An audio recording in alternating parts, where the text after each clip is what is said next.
Hey, this is the Q&A post video. If you have any questions or just topics or things that you would like to say that you would like me to talk about on a video, go ahead and put it in the most recent Q&A post. I want to do these every month. I say this every time I make one of these videos, and then sometimes I don't get to it, but that's what we're on right now.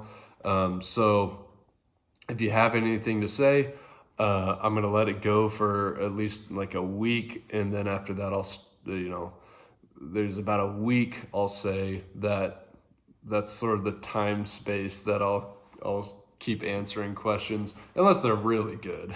But if you have a question or a comment or anything, a topic, put it in there and I'll write it down in my little compendium here and I'll talk about it. But getting to the first, this is just going to be a short little video. I wrote down a couple that are, there's already like 11 comments in there, and it's only been up for a couple hours, so there's plenty of time to put more, but I just wanted to get to a couple because we got a couple of good ones here. So starting with Reed Vanderberg, Silas, when you begin reading a new book, what's your process for absorbing and understanding as much as possible? For example, do you use a journal, take notes, mark footnotes, or follow any particular routine? I don't follow a particular routine. I do mark a lot in my books. I'll buy, if I can, a cheap copy and mark it up, write lots of notes, do as much note-taking as I possibly can, and I have these little tabs in here for important topics that I might need to refer back to. You just have them up here and you can flip through and be like, oh, well, this is where this part is, this is where this is, and I can look back at it, and it's like a nice kind of a bookmark that just stays there for important topics within whatever you're studying. That's a really helpful way to do it. Also, drawing pictures. For me, I'm a sucker for metaphysics. In philosophy, metaphysics are the most, what Aristotle would call first principles, are the most interesting things to me.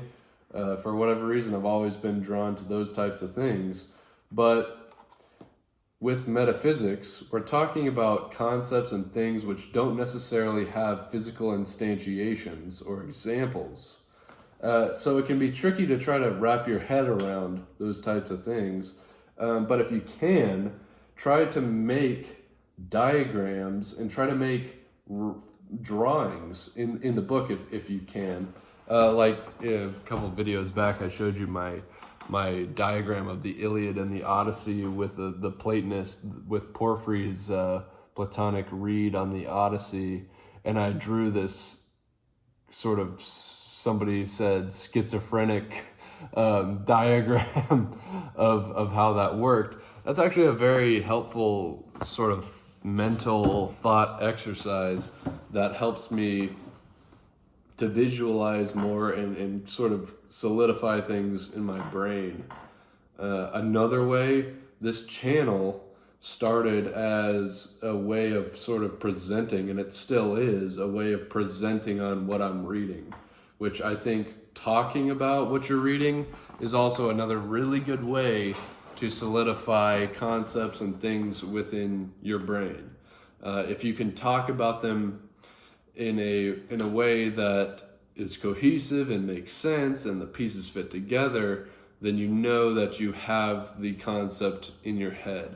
If you can't talk about it, you don't know it. And so I have videos that I'll watch and be like, wow, I missed so much about this, because you're constantly learning more and more and sort of puzzling things, putting things together that helps to make the picture fuller in a way. You're always gathering puzzle pieces. So the videos talking about things is a good way of kind of solidifying things in your brain, but interacting with the text by underlining, taking notes. That's all great stuff. I remember seeing some sort of study, or honestly, I didn't see a study. I'll tell you what I saw. It was a YouTube reel. That was the most reliable source of information. It was a YouTube reel, or something like that. Maybe it's a video, but somebody, I forget who, was saying that in this day and age, information is so rapid, and we're in such a so we're so stimulated all the time, and there's always so much information coming in and out because people are scrolling their phones, and just boom, one thing, oh, this is funny, oh, this is tragic. You're going through like this sort of flood of information, emotions, and your brain is just so full of stimuli that it can be hard for your brain to keep up. And so people have experienced watching movies and realizing that they remember almost nothing about the movie, which either says one of two things. Either movies nowadays just suck, which is probably the case, but also people's brains suck and they can't store information. But one thing that helped with their storing of this useless entertainment was to interact with it by by using the old school DVDs instead of a streaming service. They would buy the DVDs and actually, because they had to get up off the couch and put in the physical item into the scanner, put the disc into the scanner and it would read the information. So they had to put some sort of physical effort into their stimulus, which they're about to receive, and that helped them in some ways. So interacting with whatever you're dealing with, I think, helps a lot. It helps. That's one thing that I've learned through reading a lot, is I used to never mark up my books because there was something in me, something OCD, that felt like that was wrong to sort of mark up my nice books. But then I just realized that books are pretty cheap generally, unless you're buying rare esoteric books like I've been, which are actually quite expensive. But you can buy the expensive nice copy, and then you can buy the cheaper copy that you write and you mark up. So you can have a burner copy, so you can buy multiple copies, right? And just sort of destroy one, and then have one that's nice, that if you want to go through casually and read it, then you can do that. But that would be my advice. As far as routine, I don't have a set routine. I wake up early and read because, it's a nice routine to have, of just like getting up, waking up, coffee, nicotine, and reading. So your brain is just like waking up, but also submerging it like a sponge in this sort of information and knowledge. So then you're thinking about it all day anyways. And then when I get home, I'm reading the whole time that I'm home. So whatever free time you have, carve it out to do some studying. But realistically, go like an hour at a time, then break it up, do something else. Your brain can only focus for so long and be genuinely productive, because it's easy to just get lost within a page and read through something and realize that you didn't absorb any of it. So if you get to that point where you're just doing that, set the book down, go do something else, and then come back to it. I mean, there's no problem with that, obviously. There's many different sort of hacks that you can do like that. If you get bored, don't force yourself unless you really need to. But if you're bored, you go do something else for like 10 minutes. Don't scroll on your phone. Go get up and do something and come back to it when your brain kind of has to reset sometimes if you want to absorb what's going on. But that would be my advice as to like a sort of quote unquote routine for reading and studying. And I'm no academic, I'm not in school, I have no pressure other than I'm just really curious and I want to cram in as much information as I possibly can. If you are studying something, I would advise you to look elsewhere because I don't have experience with that.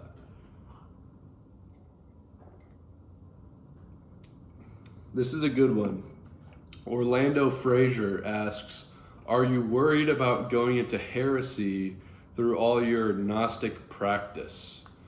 Two things about this, and I don't think that Orlando is meaning this in a sort of pointed way. Orlando, I don't know if you're religious, if you're a practicing Orthodox Christian or a Catholic or whatever, but two things, Gnostic and practice. Gnostic, you're getting your terms mixed up. I haven't looked into Gnosticism. Maybe I'll look into Gnosticism at some point. The two are closely related because Gnosticism springs out of Platonism.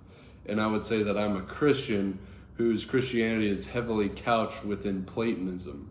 Those are my two sort of, as Michael Segru would put it, languages. Everybody has some sort of language to talk about the most important things. Those are my two languages, and I'm extremely fluent within Platonism and Christianity. So I would consider myself a sort of Christian Platonist. Christianity takes one of two turns, I would say. It either goes towards the Greek side or the Hebrew side.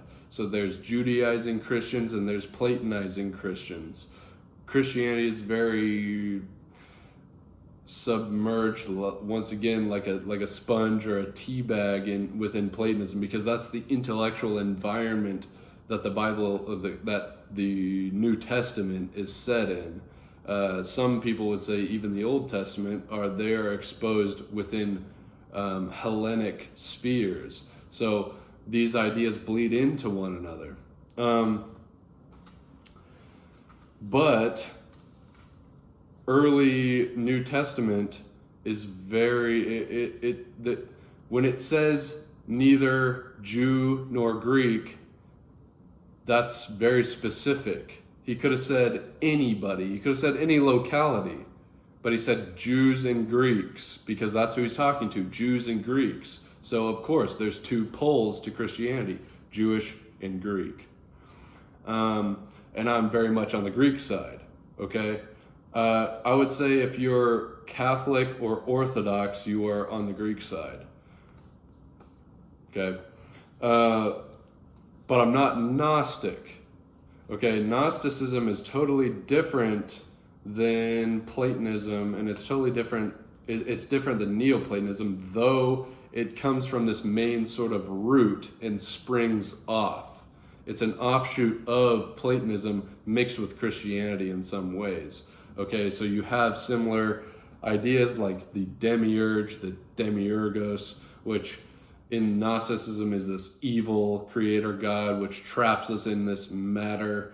I'm not going to get into Gnosticism because I'm not well versed in it. Like I say, I'm a lot closer to Platonism, Neoplatonism, and now Hermeticism, okay, which I also think is an offshoot from Platonism. But the main root is Platonism.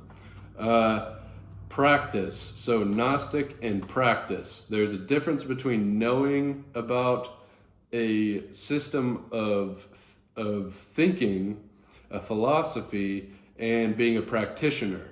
I don't have any kind of practice. So if there is a Gnostic practice, I'm not a practitioner of any kind of Gnosticism. And insofar as Platonism, there are practices of Platonism when you get more into theurgical iamblican Platonism, which is, like I said, like I've made the connection to, honestly, what the Orthodox Church does and the Catholic Church does when you're talking about consubstantiation. These ideas blend together. But however, I come from a Protestant background, so I'm no stranger to heresy, regardless. And since I'm neither Orthodox nor Catholic, I don't have I don't have a good read on what is heretical. Do I have heretical beliefs? I'm sure I do. However, my beliefs at this point, I'm 23. I think I'm too young, as Ficino would say. I think I'm too young to make any kind of confident claim about divine matters. Okay, I can have ideas in what older, more wise traditions have to say, but as to what I think about these divine things, give me more time, man. I'm really, my biggest problem is not finding things that I'm totally against or disagree with. It's more that everything I find is so fascinating and I like all of it. So it can be hard. It's like you can't settle down on one thing just being, just grabbing you 100% and being like, this is it, for me at least. Some people can do that and I envy them in some ways, but I'm blessed and also cursed with just being fascinated with everything. And all these systems of thought have good things to say and they have rationale to back it up. So honestly, this is probably not answering your question, but am I worried about going into heresy? What do you mean heresy? There's all kinds of different people that would tell me that I'm a heretic. Everybody would tell me that I'm a heretic from from different backgrounds. So from what perspective would I be calling myself a heretic? Is it a heretic according to Orthodoxy? Is it a heretic according to Catholicism? Is it a heretic according to various sects of Protestantism? I mean, I would take their word for it even with a bigger grain of salt than the Catholics and the Orthodox. But yeah, I'm probably a heretic on multiple fronts. It is what it is. I don't know. At the end of the day, I'm looking for what the truth is, and I'm looking for it wherever I can find it. And everything interests me, so I'm looking all over the place, basically. And I can't limit myself to just settling down on, well, these are the correct beliefs.